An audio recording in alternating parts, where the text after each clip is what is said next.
My name is Doug Ellenoff. I'm a securities lawyer here in New York with the firm of Ellenoff, Grossman, and Schole. Thank you very much for coming today to discuss real estate crowdfunding.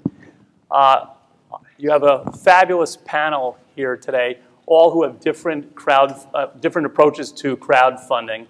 But before I introduce all of them, I'm going to give you a bit, and I apologize, I know it's a lawyerly thing to do, long-winded explanation of what we're here to discuss and what we're not here to discuss. So when they discuss their evolved businesses, you can really understand what they're talking about in the context of the crowdfunding industry. Just by show of hands, folks know about crowdfunding in the room, generally speaking?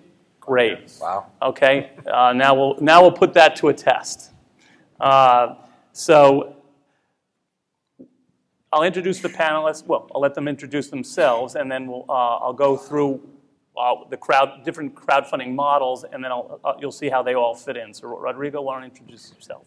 Sure. My name is Rodrigo Niño. I'm the president and CEO of Prodigy Network. We're based here in New York. We have an operation in Miami as well and in Colombia. And we have done projects over the past 12 months worth $575 million, and we raised $72 million in equity in 17 countries and 12 states.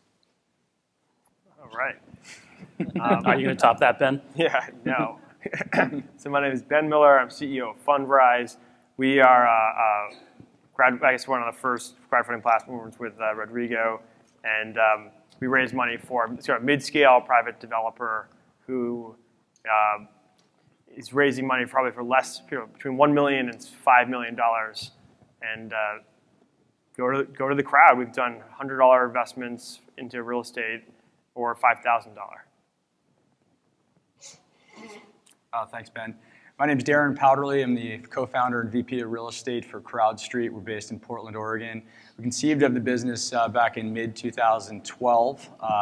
Had some help from our friend Doug over here, who's been one of the leading spokespersons on it. When I first Googled crowdfunding for real estate, Ben came up.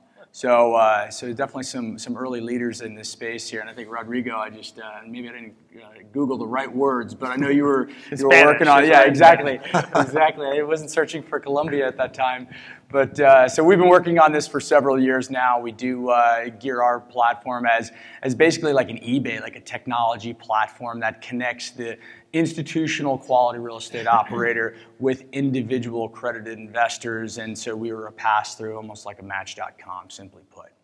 Thanks, Darren. Name is Kevin Swell. I'm the COO of the Carlton Group based here in New York. We do have offices around the world.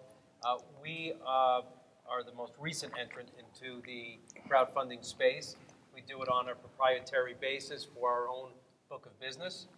We have a principal side to our company, and we launched in about April of this past year, 2014, and we're off to the races. We have 4 deals now on crowdfunding. The approximate raise of the 4 are about $150 million. Thanks, gentlemen. So I think it's a statement of the obvious, but you never know. We're not talking Kickstarter, Indiegogo, Rocket Hub. This has got nothing to do with those sites. They are fabulous for what they do, but those are donations, rewards, and pre-order crowdfunding. They're important of the evolution of the crowdfunding industry, because without that, I don't know that we would have gotten the Jobs Act passed and signed into law April 5th, 2012 by the President of the United States. And contained in that act are 3 applicable provisions that you need to understand, or I think will be helpful in assisting you today and in the future. There's Title III, which is the unaccredited investor crowdfunding provisions, which is not permissible today.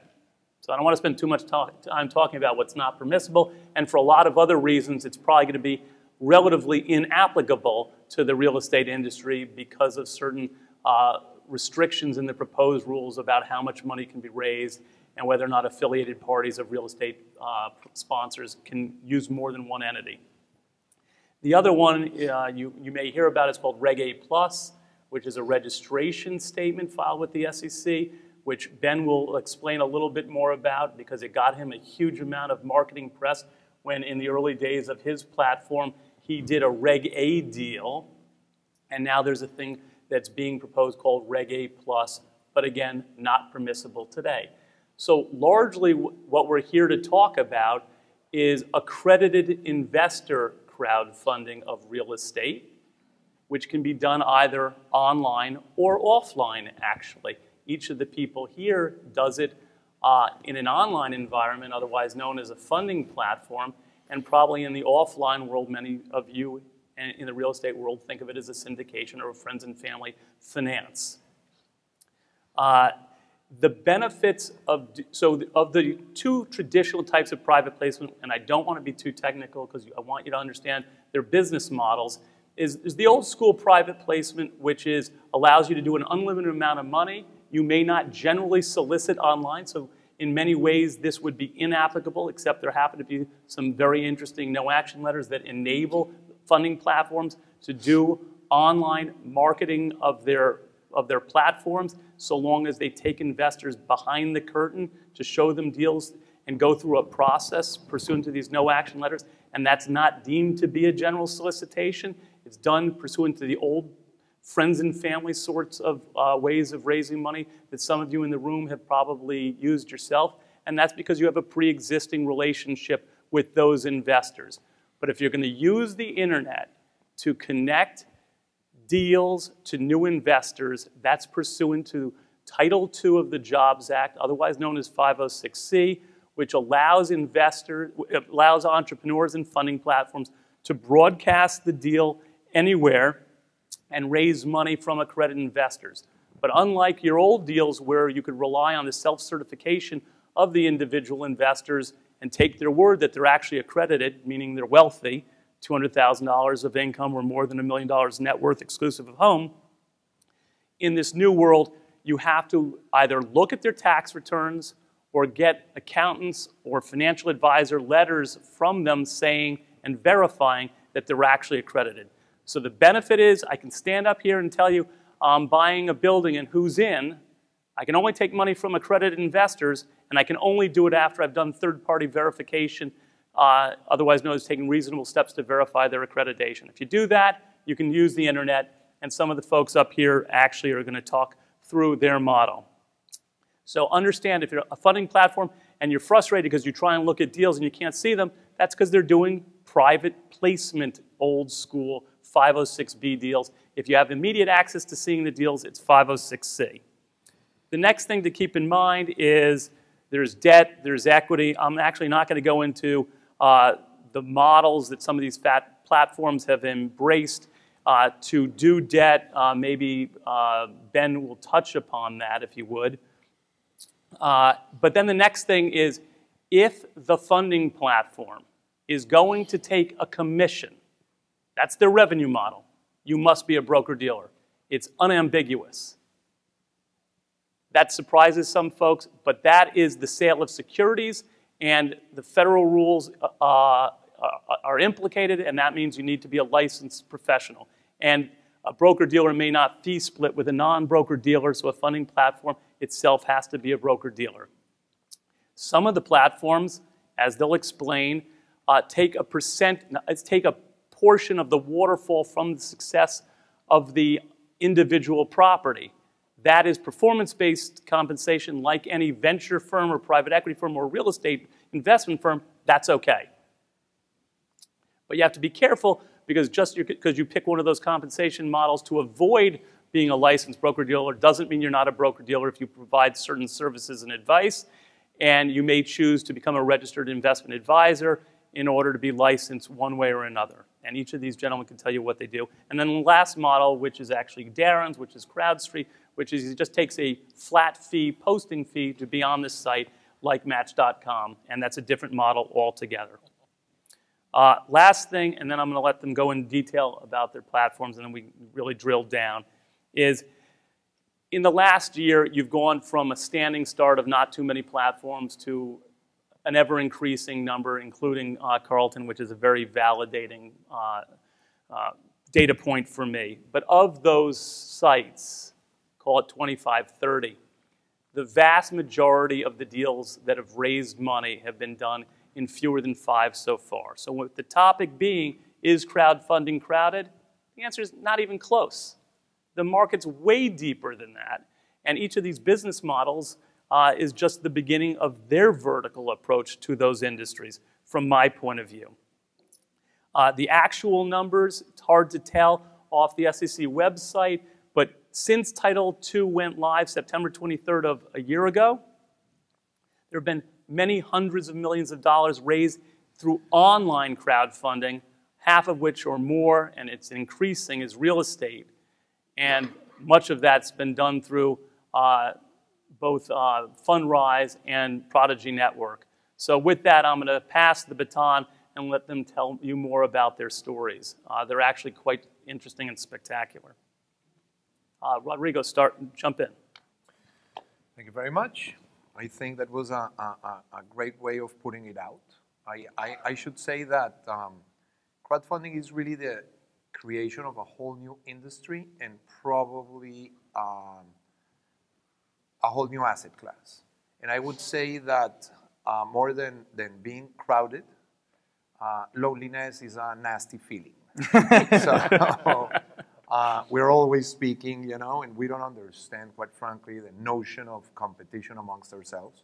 We have very different models, and I have nothing but the greater respect for this gentleman over here, because it's a whole industry, It depends on who you are and where you are and what business model you essentially like. In our case, we're here in New York. I'm Colombian of origin, but I like to believe myself as a New Yorker. So we have access to commercial real estate in the city. And after 2007 and 2008, it was proven, that specific assets were probably the ones that protected the integrity of the capital of the wealthy individuals and the institutions as well. Mm-hmm. And surprisingly so, the affluent investors and even the common population didn't have access to these fantastic assets. You may argue whether you like New York or not. That is besides the point. We happen to like it, from a commercial real estate standpoint. And it wasn't accessible, to the general population, because technically we were protecting them from fraud because of a law that passed in 1933. So it just really didn't make sense. People wanted to invest in something that was decoupled from the volatility of the stock market in particular. And it isn't about a binary ask about whether should I move my money and my investment into crowdfunding from the stock market. It's a question of diversification. That's why we believe that this should be a fourth asset class, jointly with stocks, bonds, and commodities. And until at least 10% of everybody's portfolio is invested in commercial real estate, which is a $15 trillion industry, out of which only 5% is handled by REITs, we will have plenty of business, to do so. And there's only so much we can do. So it is more about finding best practices. It is more about learning. It is more about weeding out fraud, for example, because we're very concerned, that bad actors could affect not us directly, but certainly the category across the nation. So those are the type of things that really concern us. We, right now, just to give you a brief idea, over the past 12 months, we closed on 3 big assets, as I was telling you before. We got financing from CIBC, third largest bank in the world in Canada, Bank of America, and Deutsche Bank. And we got mezzanine financing from a pension fund administrator here in New York, worth $260 million. And we raised $73 million in tickets, going for $50,000 a pop. We started because we really weren't that technological in the beginning, and we're migrating from being a real estate company into a technology company with real estate services. So in that process, we started with a ticket, at $250,000, and we went down to 100, then to 50, and we're launching, very soon a set of new projects at $10,000 a piece. So, and we see, that the interest just keeps growing and growing. We haven't really done massive advertising yet. We will eventually, like everybody else. We assume it will too. And we got people, from Portugal, Australia, and without even having a full-blown transactional website, different than Ben, who, quite frankly, have a much better website than ours so far. And ours, we did all the documents, and we signed all the documents offline. It was, again, as I was saying, a web-to-lead website. And even so, we managed to handle that much investors. So we believe, that far from crowded, that the door is open. But you need to realize that innovation presents itself in a way that you can only appreciate it in retrospective. The one thing that I would put out there for you guys to understand is that this is happening, and innovation is happening right now as we speak. So if you have an idea about jumping in or not, don't stop hesitating, and just find your angle and move forward, because it is there for us to grab. Well, Rodrigo's continuing to bait you to get into this space.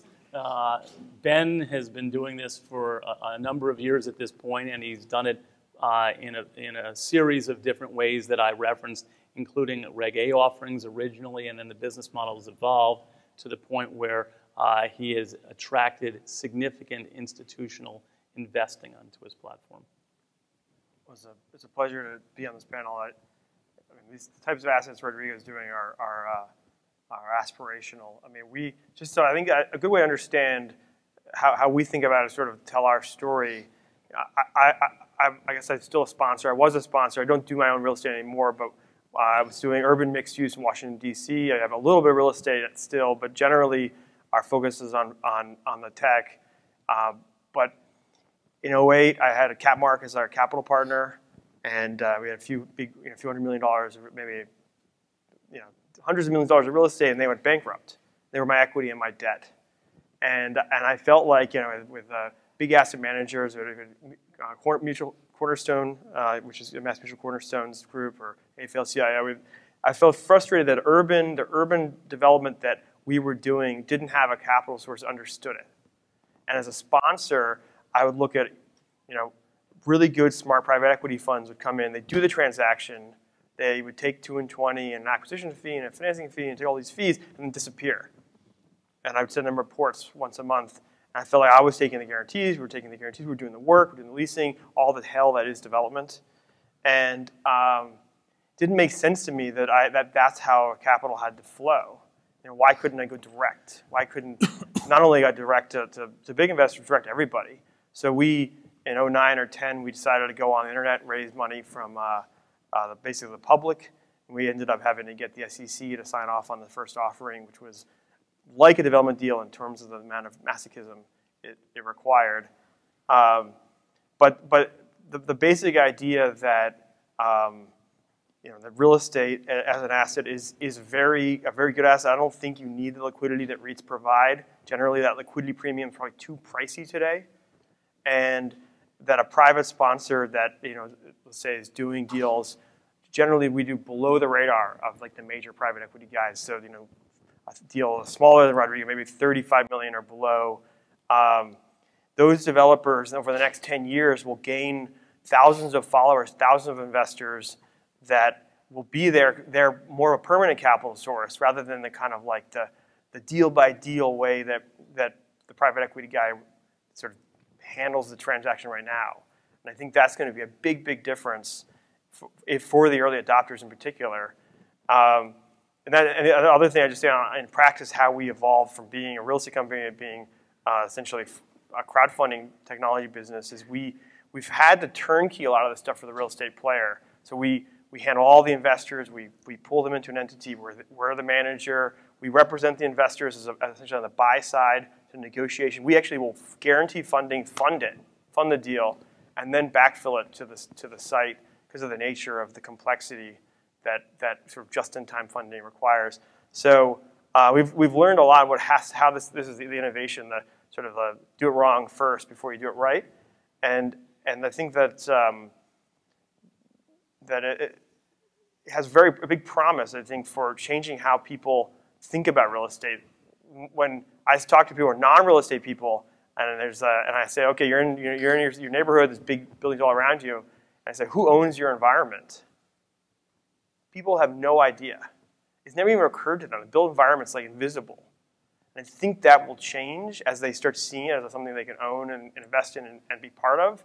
And I think that's, for people like ULI type developer who cares about the authenticity or the impact that a real estate can have, I think that real estate crowdfunding has enormous potential. Thanks, Ben. So CrowdStreet was conceived also out of a real estate company, more of an advisory company in the Pacific Northwest. And I had started my career out after graduating the University of Colorado at Boulder and seeing the cool little unique real estate market that Boulder, Colorado was 20 years ago. Moving to San Francisco and working for a software company that was eventually acquired by Oracle. So I had enough tech background in my blood, in my brain to be dangerous. Like, did not consider myself a rising star in the tech world by any means at that time. And so I actually switched after the dot-com meltdown, of which I still have a lot of scar tissue and nightmares about. I switched careers into commercial real estate and spent about 11 years in commercial real estate, earning my stripes and cutting my teeth and doing a lot of deals. And during the downturn, also, saw some blood that was shed unnecessarily, in my opinion. Banks that were, controlling too much and, and taking relationships that they said, oh, we're your relationship banker, and nothing against banks, obviously, because we actually are friends of the banks, but, there was a time during the downturn when the capital dried up and it was nowhere else to turn. That was the ugly time. People lost their lifestyles for, in some cases, because the deal never should have got done, but in most cases, because they had nowhere other place to turn. And so those are the real estate operators. So those are sponsors that we were like, wow, they have a problem. We have a problem. We were doing smaller deals, development ground up, repurposing, and syndicating deals on our own. So we really felt like that was a big problem to solve. And we also were individual investors. And we were going to start a distressed real estate fund, and so we played around with that business plan, which I still have saved on my hard drive, and ultimately decided not to do that. But all of that activity led to us really believing when the Jobs Act was announced, and that was the greatest thing that came out of the downturn, folks, was the Jobs Act, at least as it relates to our world, and hopefully for many of you, because the Jobs Act not only allowed you to raise money from individual investors directly, it now allows you to advertise your offerings and advertise your brand and do something that you quite frankly should have been able to do in the past, but thank goodness you're able to do today. And with the power of the internet and sites like Kickstarter, which already sort of proved, and often the arts often innovate. And that's what happened with crowdfunding, right? You were funding a band or this cool artist or a gallery or whatnot, right? And then that leads to the next step in the evolution of innovation. It goes from the arts to commercial real estate over a number of years, thanks to some of the guys on the stage. And so we were motivated by giving individual investors access to better deal flow, which is, I think, a common theme which you're seeing up here. Because we could write checks for $25,000, but we couldn't go out and write checks for $250,000 to $1 million all over the country and build ourselves a direct portfolio and know that it was secured with assets and not fluctuating like the REITs got crushed during the downturn, right? And REITs are also deserve a fabulous place in modern portfolio theory. And what crowdfunding in our perspective is doing is it's adding yet another opportunity for accredited investors to invest directly in your projects. And so we came up with our business model to be the matchmaker, to be the technology and build the pipes as real estate people and as investors that made that friends and family raise way more scalable for you, the developers, right? We just happen to have thousands of friends and family to help make that process easier. We happen to and we don't have it all figured out yet, but we're interviewing our sponsors and our investors like crazy to try to figure out where the bottlenecks are, where the hitch is, where the commissions are too grand, to kind of take the profitability out of your pockets as investors and sponsors, and sort of where the middlemen are sort of creating a bottleneck and expense unnecessarily. We're trying to solve those problems, and we're starting to figure out how to really make it work. And it's very fun to see. Say 2 years ago, when we started this journey of talking with experienced real estate people and having them be like, "What? I don't see it. And last year, having them be like, it's interesting. It's going to be interesting to see if that works, right?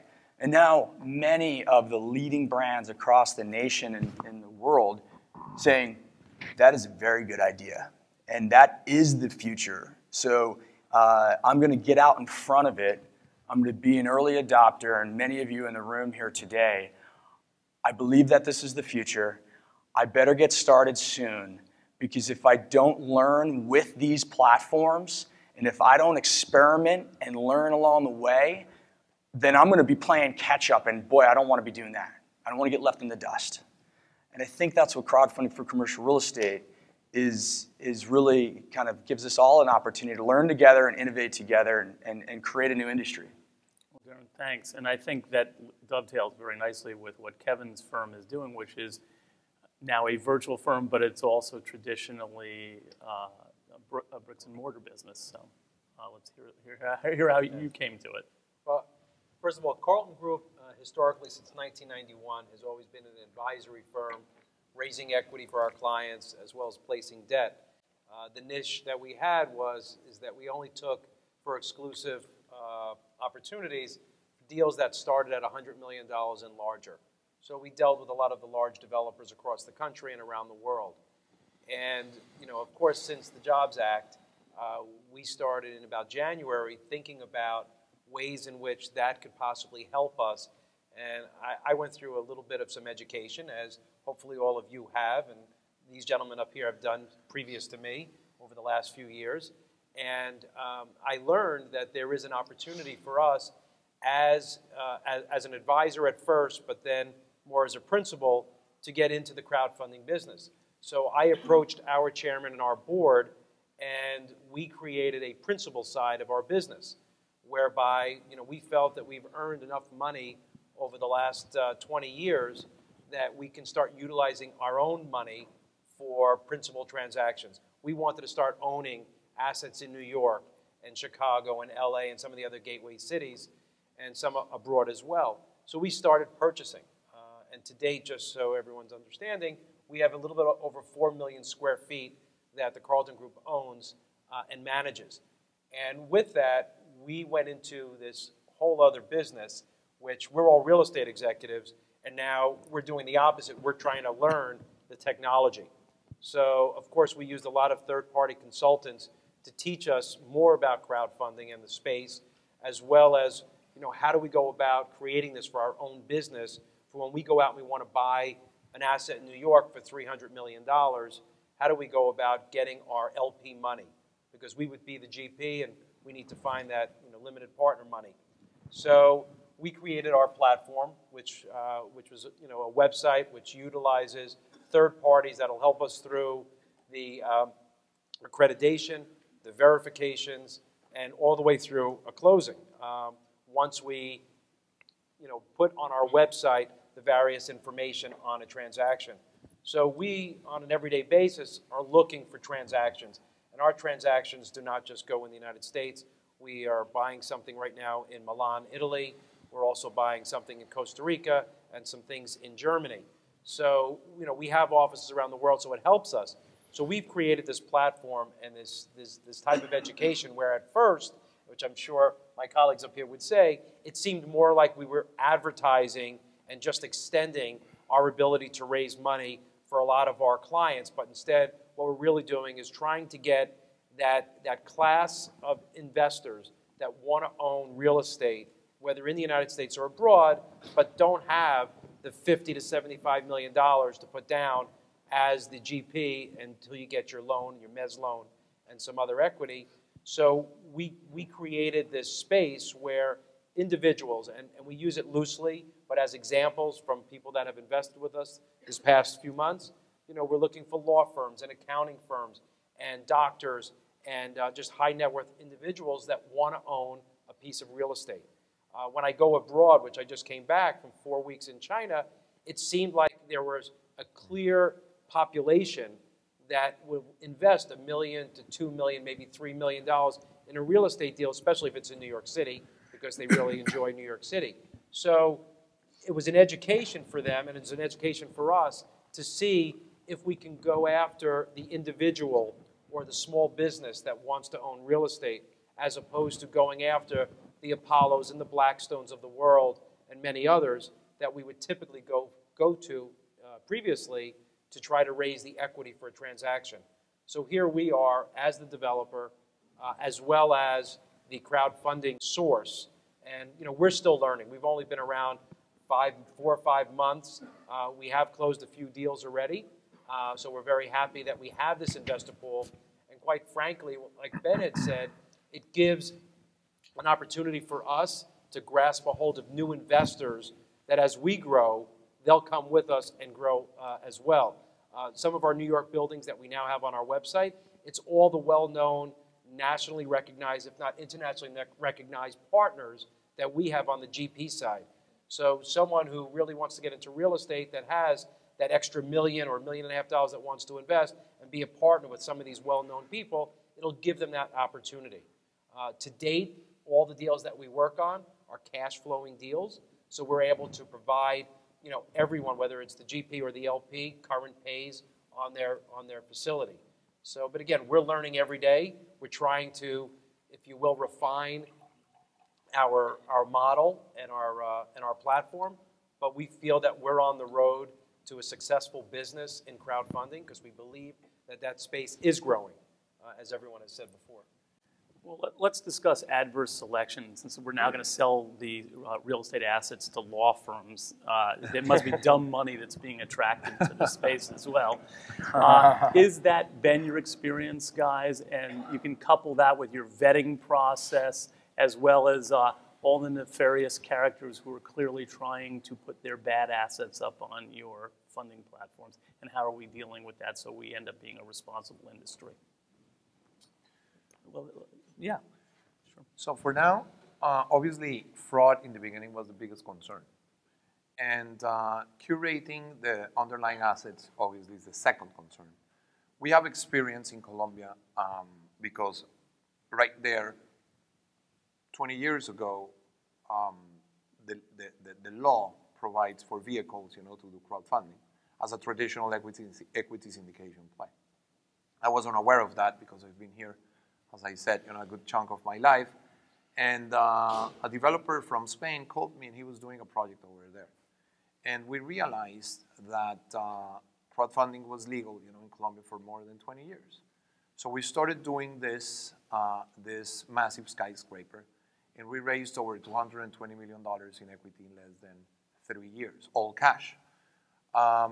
So really, what I learned in Colombia was that there was a third-party fiduciary company that you can call it here a third-party fund administrator, making sure, that there's no fraud committed, from the developer's end. Over the past 20 years, there hasn't been a single case of fraud reported down there. So in our model over here, we take a hands-on approach in the same fashion. And it is not only about, because we keep having conversations, amongst us about full disclosure and transparency, which is a given and a must. There's no way you're going to fool the crowd, guys. That's just not happening, particularly with internet and interconnectivity today in general. But we decided, that for as much as there's a little hype now, and the investors are not necessarily reading documents, there was an article in Bloomberg Business Week a while ago, regardless of how much you push it and how much you want to educate them, investors just don't read the documents. So we think it's important to have a third-party professional fund administrator, making sure that whatever the documents read, for your own protection and your own safety as well, that it is duly enforced. So that's one of the things, that are key to us. The second thing, quite frankly, not because he's here, I have to say that you need to pick the right attorney. Because securities attorneys right now are not necessarily up to speed with what's going on. You can go to one of the huge names, and pick one of the most reputable securities attorney, and he will probably not necessarily have even a Facebook account. So that gentleman, is going to be able to provide you very little advice as to how technology is impacting commercial real estate right now, as opposed to somebody like my good friend. I better go set up an account. So the first thing that you got to do, is if your attorney, if the attorney you're talking to is not on Twitter, don't go with the guy. I've got both. So that it is that new. And the second thing is that you really need to make sure that you understand that crowdfunding is just about the access, you know. Stop thinking that this is this complicated, you know, needle in a haystack, difficult to find. It is not. It's just about the access. What is really complex is the underlying asset. But that has been there forever, so there's little innovation to it, which is what I love about the business. You know, it's basically disrupting a very old-fashioned and traditional industry with hard data as to how it behaves. So you got to pick your horse and decide what type of assets you want to do. And the rest, you know, is just about the access, you know, and technology and having the right legal framework for that. Oh, great. I'm going to skip Ben for 1 second, just because I want to have fun at Darren's expense. What due diligence do you do on deals? Bring it on. So adverse selection, I think it represents the reason why this is not a winner-take-all strategy. You've heard about 4 different business models here today. And even within our business models, there's several others. And if we are all ultimately reviewing and selecting the right partners, sponsors, to then list properties for, then what you have there is an extreme amount of adverse selection, which is why there will be multiple different platforms in existence, at least in this growth period. And who knows what will happen 5 years from now. But we are totally obsessed with quality operators, and that's how our evaluation begins. We have a strict set of criteria. It always starts with the sponsor, 10 years of experience, 50 plus million of assets under management. How do they do during the downturn, right? Did they give an asset back that might be okay? How did they perform the job, right? Did they take care of their investors? Did they hightail it? I mean, anything less than taking great care of their investors, right, is totally unacceptable. So we've got like a 15-point check of criteria for the sponsors that we work with. We have found that because this is quite trendy and we're enjoying a lot of exposure across the nation, but dealing with some of that is just kind of noise, right? I mean, we will not, we don't do any single family at all, so we just let those go immediately. But we only stick with quality commercial real estate across all the major food groups. But so about 80% of the deals we look at pretty much get cut to the floor immediately. And then the tough part is like at that last 20%, which ones do you actually list on the platform that you risk your business with? In our view, we risk our business with every deal we do because we are so young, and also because we have a strict adherence to quality commercial real estate operators.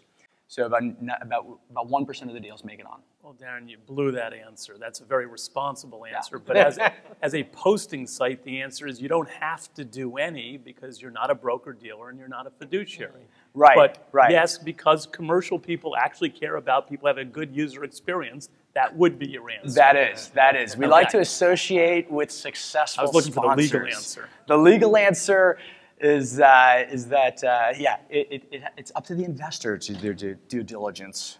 We make a transparent presentation of the opportunity. Okay, and moving to you, since you've seen a lot of deals since you guys have been in business, and also how do you price the deals or present the structure?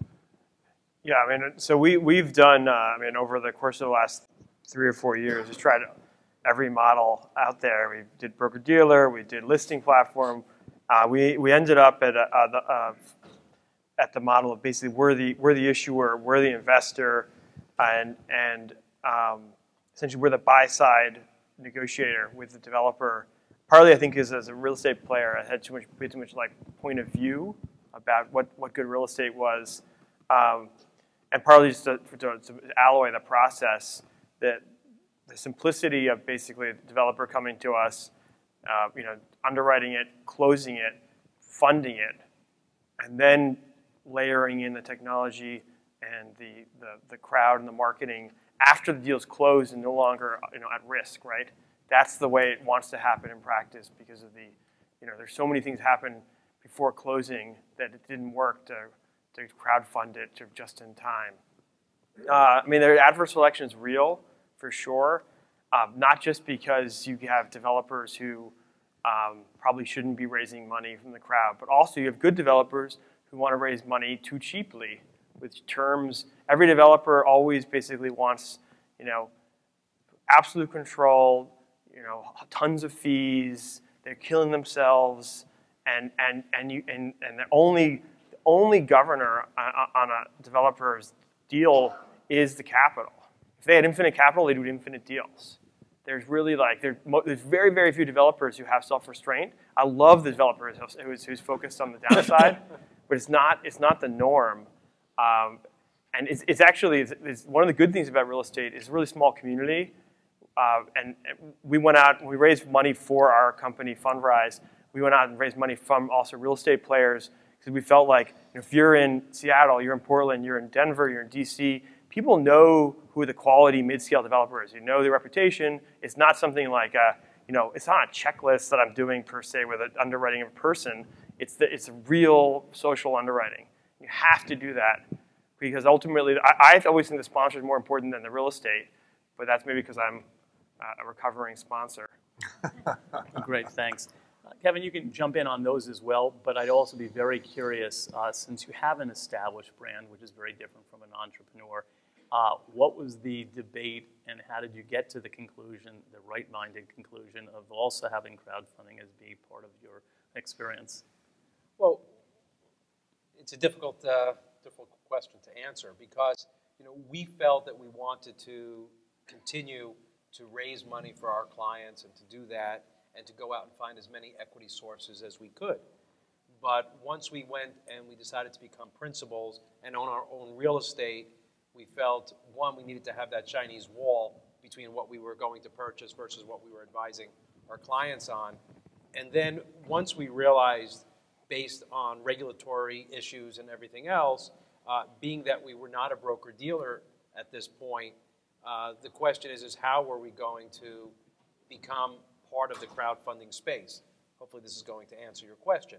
So, we looked at, what size equity checks were we looking for, who were we looking to do it with, and again, fraud is a big component, as we keep hearing here, that we don't want to just grab anybody that just wants to throw money out. We really want them to understand that they will be our partner, and I guess an interesting way for us to look at it is anyone that's investing from the crowdfunding, at this moment, it's a minimum of $1 million check. So we feel that the investor that's coming to us is someone that is somewhat real estate savvy or understands the market, because I don't think, and someone might second guess this, I don't think there are that many people that will just throw out $1 million on a real estate deal without being the actual principal. So there is a lot that goes into understanding who our clients are, who our investors are going to be, and we really have a difficult time understanding who they are and going through that vetting process. I think that what you guys are doing is great because it brings a certain level of assets, that are important, to present to the crowd. And we follow a very simple criteria. We believe that there's always going to be somebody that knows how to do something better than you. And listen, for the past 80 years, commercial real estate, particularly in New York, has been there. And we essentially just follow the institutional criteria. Whatever institutions buy, we buy. We don't want to be reinventing the wheel. For that matter, we may be, sitting here as very creative and innovative people, but in the end, we're very conservative when it comes to that. I want to stay away from a young and innovative, developer. But that's just our model because it's all about the execution. So just to give you an idea, we, in our deals, we work with the Corman family, which has been doing real estate for 100 years. It's a fourth-generation, development company. Because you want to be able to execute on the underlying assets as well. So again, we follow two criteria: institutional-grade assets. Otherwise, we wouldn't be getting the financing that we're getting. And two, with responsible and established sponsors. So that's really how you can provide, quality crowdfunding, which is a shared sentiment, amongst the four of us here. Kevin, you want to add something? Sorry. Yeah, just as Rodrigo was saying, the assets that we look at, because we are very young in this space, so the opportunity for us to attract investors to our crowdfunding site is, one, we are also very conservative as it relates to our investments, because it is our money that we're putting out the door as the GP. But more importantly, the deals that we now post on our site to get ourselves started and to really immerse ourselves in the crowdfunding space, we look at deals that have, one, that they're off market, so we're getting them not through brokers but ourselves, which allows us to see some interesting opportunities where we're buying assets still in today's market at 6 to 7% caps. But more importantly than that is our returns, our very conservative underwriting is 20 IRR or better. So we feel that if we show those conservative deals and pretty lucrative deals, that we can really hit the road running, and that's the way we're starting. Very slow. Darren, did you want to add something? You know, I was going to say the adverse selection thing over time might be one of the pitfalls because of the fact that there will be more pressure to grow, and I think there's confidence amongst your panelists here, and there will be pressure to grow, and lending standards will get loosened up, and so you know we want to be, when the next downturn occurs, and if there was a lack of quality criteria that happens over the next couple of years, we would like to be the recipient of that downturn and a flight to quality, if you will. So that's one of the goals. That's why it's about quality and not quantity. Except we're running a marketplace, so there's that pressure. So we're always aware of that pressure.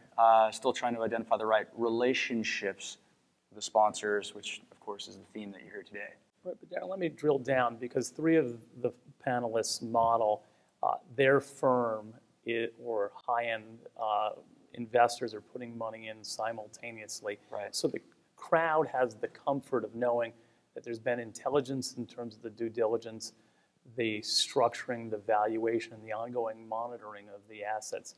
Your model doesn't presuppose that. My guess Correct. is you're going to give me another bad answer how you do more than you're supposed to do.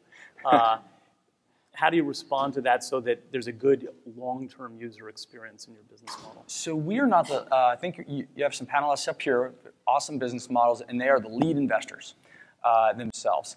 Whereas with CrowdStreet, we spent a lot of time to go through our getting to know the relationships with sponsors who are the lead investors themselves, right? We always require the sponsor have 10% of a capital stack or equity required in the deal sometimes, and they are the ones who are raising money from their existing networks, right? So that could be institutional plus high net worths. That's a requirement of ours. We will not do business with a sponsor who say, I've never raised a dime from a high net worth person, but I want to try you to see if it works. Absolutely not. The typical scenario is, I've always raised money from high nets as well as my institutional relationships. I've got great relationships across the board. We can find this out fairly easily. And also that they want to expand that area of their business. They want to go from 100 accredited investors to 300 because it's worked well for them in the past. And they want to use CrowdStreet as a vehicle to expand those relationships, right? It's the internet. We have the ability to scale relationships like never before.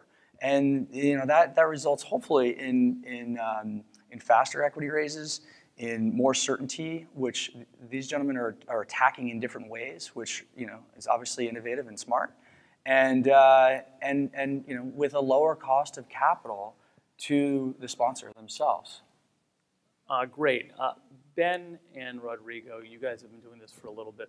First of all, Ben, how many deals have been closed through the Fundrise site? It's funny, the first year we did one. I think the second year we did 2, and 3 was like 10, and now we're doing maybe 1 or 2 a week.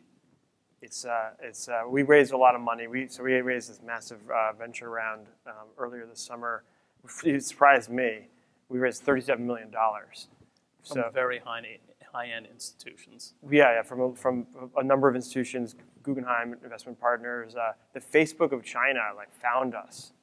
And so we're looking at global capital flows. I mean, China, the wealth creation in China is sensational, and they are trying to. There's a big problem with capital flight in China. So there's a lot of really interesting things. You helped them do that. They're public on the New York Stock Exchange, but the invest people. If you look, anybody who's ever done assemblage knows that when you go to assemblage, the owners of that real estate are often first-generation immigrants, right? Because they went in China and in a lot of Asia and the Middle East, there's a feeling like you put your money in real estate. You put your money in stocks and bonds.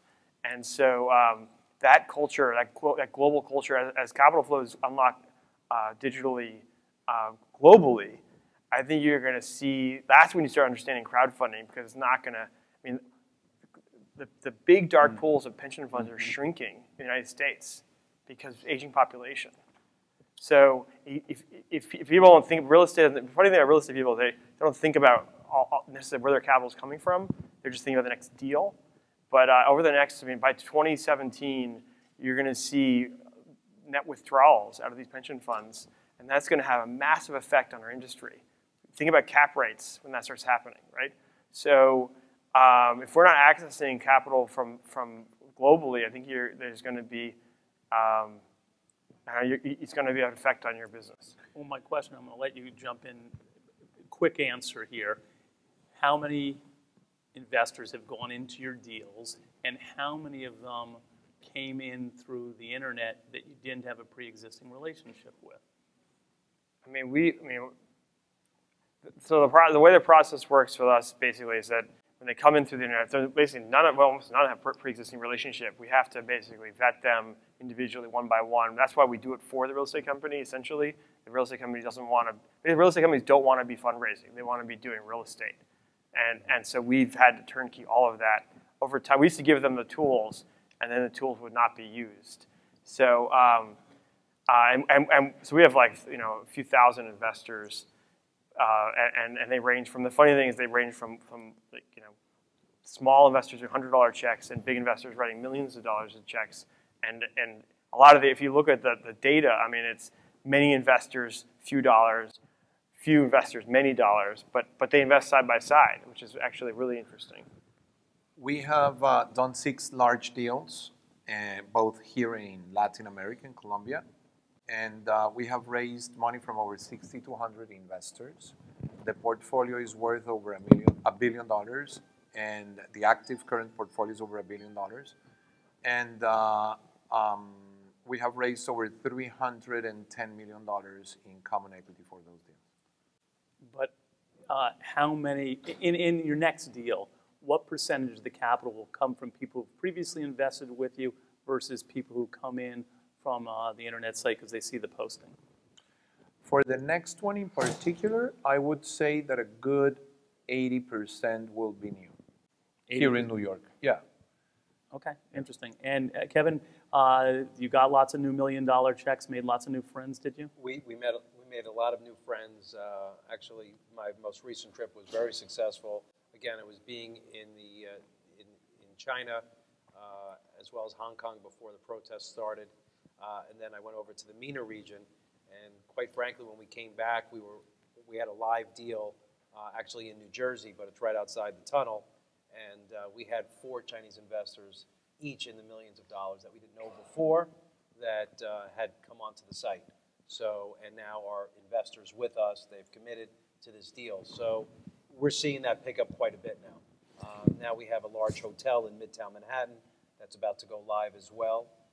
That we're under contract for, so we feel that again it'll be pretty quick. But we have close to 1,300 approved, accredited investors that we have now on the site that we correspond with. Darren? One of the things I wanted to dovetail off of that is that one of the side benefits of crowdfunding for the sponsors that are the early movers in this space is that they're getting fabulous brand recognition from this. Crowdfunding and $1 million checks is incredible. That's awesome from Chinese investors. And many of which the smaller mid-sized developer operators are out there. They're always trying to get an edge and get a brand awareness and to get support for their projects. There was a really clever article that was written several years ago about turning NIMBYs into YIMBYs, taking no in my backyard people to yes in my backyard supporters. And that's another side benefit. So yeah, there's the cost of capital. There's a speed and certainty of capital. There's all the economical factors which drive this conversation. And then there are the branding factors, the innovative factors, right? The relationship factors, and what are some of those side benefits to your businesses? which is absolutely huge. For our business, the average check is a much smaller. It's $60,000 per investor. And the numbers are just smaller in general. I mean, we've been making most of our traction this year. We've got $100 million worth of real estate posted on the platform, and almost all of our relationships are new. I mean, I've definitely leveraged my personal relationships because that's what startup guys do, right? But most of the people have come and met us for the first time, and we've gained trust, and the trust has led to an investment. So now let me paint a picture for you for a second of what's happening in crowdfunding in the venture world, and tell me if you see evidences of this in the real estate world. And Ben and Rodrigo may very well have already been contacted. But in the venture world in crowdfunding, a lot of the API feed data is coming off of those sites, being centralized in a way that people can do universal searches. So if I don't care which platform a property is on, but I care that I have exposure to Austin, Texas, because I think it's a really neat emerging community, in Ventureland, I can do that. I can see all of the consumer products deals. I can know in real time how much has been funded to date. So I call it the publicification of the private markets. Has that started to happen in real estate? I don't have visibility on it, unless you're also working with Crowdnetic. But have you heard anything of that? No, I don't think it's happened yet. But I do think it will happen. That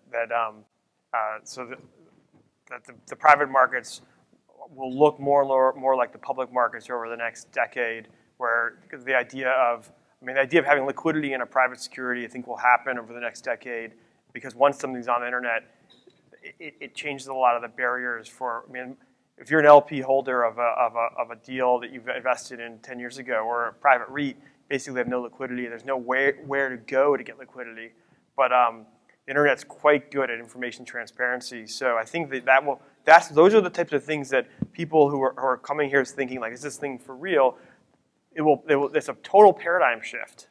And when that paradigm shift happens, there's asymmetric growth. This is the thing that's different in real estate. Real estate, there's really no such thing as asymmetric growth. But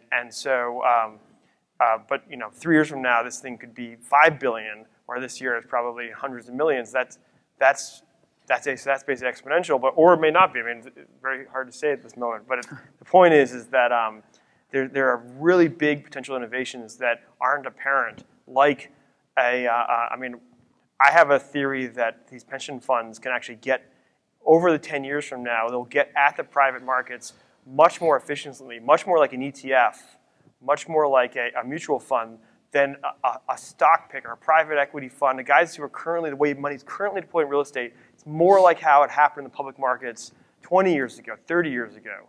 And I think as you get more data, as real estate real estate data becomes part of the digital universe, investor behavior, pension funds will be very slow to this process, but we'll get there. I think that there will be, as I said before, a full-blown new industry. You will see an investor in Milan with $250,000 invested in AAAs, because there will be ratings, in Manhattan of cash-flowing assets, and they will have BBBs, in Latin America with a higher exposure to risk as well within their same dashboard. We will see more liquidity as transactions grow, because right now, obviously, the transaction is tied up to the liquidity of the underlying assets, of course, but you will see it for sure. So in the future, and I would think that it isn't at a very distant future, all these things will happen for sure. So it's going to be interesting that somebody sitting in Milan will go on his site to invest in a real estate asset in Milan. But yes, people are going to sit around the world and do searches. Actually, won't even have to do searches. People are working on alert technologies, so that you'll know every time a New York building posts. Are there questions? When we raise our friends and family funds, we have an unofficial no-jerk rule in case things go bad. And there's always, the deal's always going to go bad. So I'm curious, if, in your experience, if you've had deals that have gone bad, and how these $60,000 a pop investors, how they have responded to those bad deals and how you have responded to those situations if you've had it. Well, you used the 60,000 number, so I'll respond to that. We have not had a bad deal go so far, and we know that it will happen, right? So we do look to the sponsor to have, with the experience in the past of working with individual investors, that they account for that, right? I mean, in our business model today, they are the ones who have that responsibility of working through. And we do look to structures, and we think structures as, the sponsor is the most important. The property has got to be something that is attractive to the crowd, right? And they have a different taste. They have different taste, they have unique taste, which we can talk about later. But and also the structure, right? How is it structured? Is it structured to protect the investor, or is it structured so that they're in the first loss position? We always look for, of course, the sponsor to put themselves in the first loss position, so they're always fighting to the very end. Go ahead. Yeah, I got a question over here. Two questions, actually. You've talked about raising funds for sponsors, which require a broker-dealer license to receive a fee, but no one's talked about selling debt. Does debt require a broker-dealer license, number one? And number two, are you doing any debt sales off your platform? And the second question I have is, given global capital flows and over $100 billion of foreign money being invested in U.S. real estate in the last 12 months, are there any additional regulatory issues you've got to deal with to clear those funds with the U.S. Banking Patriot Act, to cleanse the money, to make sure there is no money laundering and things like that going on in these foreign flows of money? Sure. We, first of all, I would defer to Ben because we don't do, I don't know, you do debt? We do debt. Okay, so I would let him speak about that because we're focused on equity only.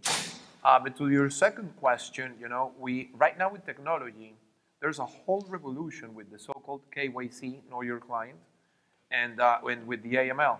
And, probably you can tell them a little bit about that too, because with our third-party fund administrator, we know exactly who each one of our investors are.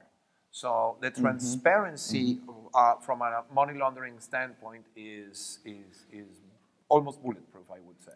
There's always something more you could do, but we follow probably, I would say, more than 80 different procedures that happen simultaneously when you put anybody's name and passport in certain websites. And that happens automatically. Just before we get to that, the finer point on that is in Title II crowdfunding, even though it doesn't happen offline, we highly encourage, because we think the regulators want to see that the money go through an escrow account. The escrow account, in order to be in accordance with traditional broker-dealer rules, has to go through a bank, and that bank is going to do a lot of those tests for you. But Ben, do you want to talk about the debt? Well, the essence of the question, debt is a security. We do debt. Generally speaking, you don't see debt that common except for essentially hard money lending, because most developers in this room can get debt 4%, sub 5%, maybe even in the threes, and that's very unattractive usually to an individual investor. You have to be borrowing money from the Fed for that to really be a winner.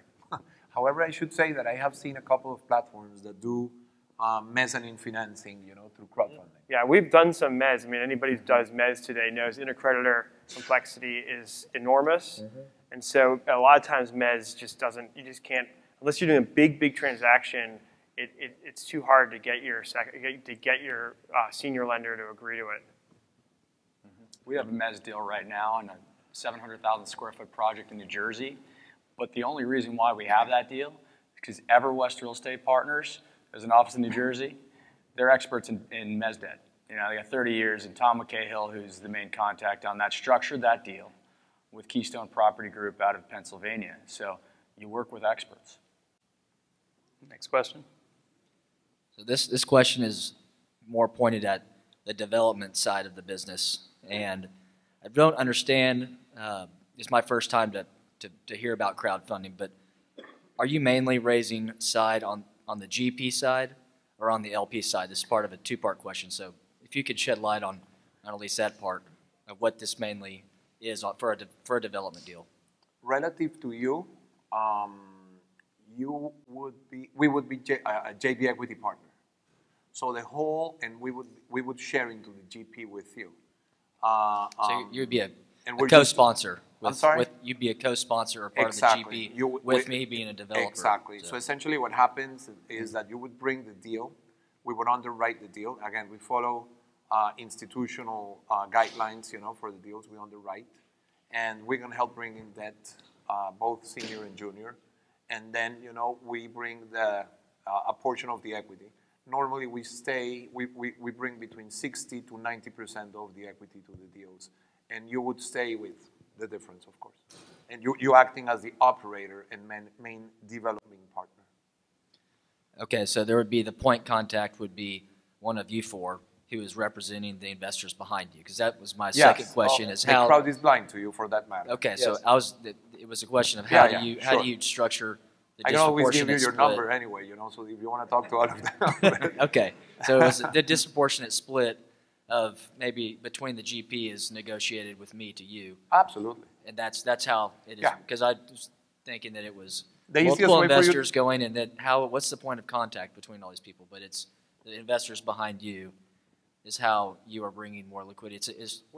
So you're acting almost like a broker in the non-broker sense for the people because behind you can understand that as a single asset retail fund, and I am the GP, of that venture, you could say. And I sit down with you and we negotiate, what is the waterfall, what is the promote, what are your fees, and that's it. But to go one step further, but then after that's all negotiated and you've run your models and you see where the projections are and what you're looking for, that's when you see where that equity slug that you're missing, and that's where you might go out on crowdfunding and on my platform and try to find that LP money, which would be the raising of that equity, and I would present them with what that opportunity is from an economic scale. So you're more on the LP side. No, in our world, we're the GP, and what I'm looking for is I'm raising equity for the LP because I've already found the real estate. Got it. I think the answer is there's a lot of different ways to skin the cat on the structure. It depends on the model, because you have 4 different models here. In our case, he's the GP, correct me if I'm wrong. Carlton is the GP. We are joint venture equity, JV equity. One next question. Thank you. Are you guys doing recaps at all? Are people coming to you to do recaps of deals? Or I'm not that familiar with.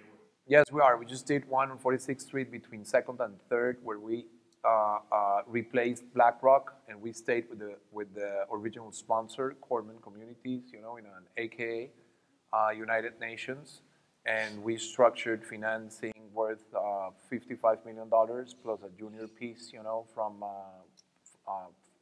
pension fund administrator, and we brought $10 million, of crowdfunding equity. Next question. What is it about real estate as an asset class that necessitates having a dedicated crowdfunding site versus just crowdfunding for accredited investors with multiple asset classes? Could you repeat the question? I'm sorry, I missed the first one. Well, I'm curious why, ultimately, I presume there's going to be crowdfunding for accredited investors for all asset classes on a single website, a single business. And so regardless, it's going to be everything from real estate to, to startup investments to everything. And basically, the eBay of accredited investor investing. And I'm curious why you all started real estate specific crowdfunding sites versus just crowdfunding for all deals. Okay. Does that make sense? Look, how it plays out is anyone's guess. I think that there are some sites that have tried to be everything to everybody. Like I think Crowdfunder might do that. Right. Generally speaking, they have no real estate expertise, so they really, you end up ultimately the investor wants to be somewhere where they think there's going to be quality, and if you don't have any ability basically to source and filter quality, everybody's so busy. Internet's is just as much about speed and convenience as anything else. Like Uber is just speed, or Grindr, or anything like that. So, right? So, I can't believe you mentioned Grindr. So, anyways, hopefully someone's doing it right now. I must be too old to know. It could be that you could see 10 years from now, some sort of aggregation. I have talked to some really large players who are imagining, that at some point, just like E-Trade, you have mutual funds, you have different ways to bring it together, And that's probably true for the not so much the accredited investor, but the small investor, the true consumer investor will look at this like ultimately Amazon became everything e-commerce, right? But it took them 15 years. So I think that could be where it goes. But in real estate, you don't see a lot of people outside of real estate as capital players in the real estate industry.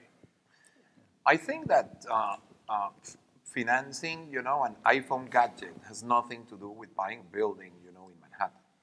So, and I do believe that you need to focus on what you do best. So you need to specialize, in what you do, handle really well. That's probably I just think it's more of a broker-dealer model than it is actually an Amazon, and so you need the expertise. Next question. Yeah, because of the general solicitation of private placements mixed with technology here, we're seeing the gap between the issuers and the investors shrinking. And with that shrinking, we're seeing a smaller subscription amount, and we're seeing more investors into these deals. So how are you handling your investor relations, and how well or how good is the transparency with those investors? I think probably mostly for Ben and for Kevin, I would guess. Yeah, it's a key element. It's a core competency of what these platforms do, is to understand, know thy investor. There are third-party services out there, fund administrative services out there.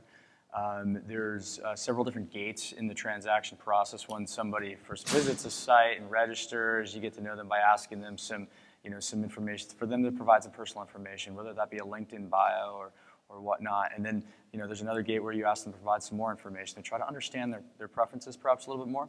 And then lastly, when they're actually going to invest, that's when you're verifying their verification. And whether you do that online through another third party, we work with a company called Verify Investor, or the sponsor does it. And we're the administrators of that process. And then the administration of the relationship continues to go on. It is a core competency, and it helps really establish trust. The investors need to know that they have a point of contact. And the point of contact is different depending on which business model exactly. But ultimately, I think we all have an investor relations specialist or staff, either in-house or outsourced, which take care of the needs of the investor.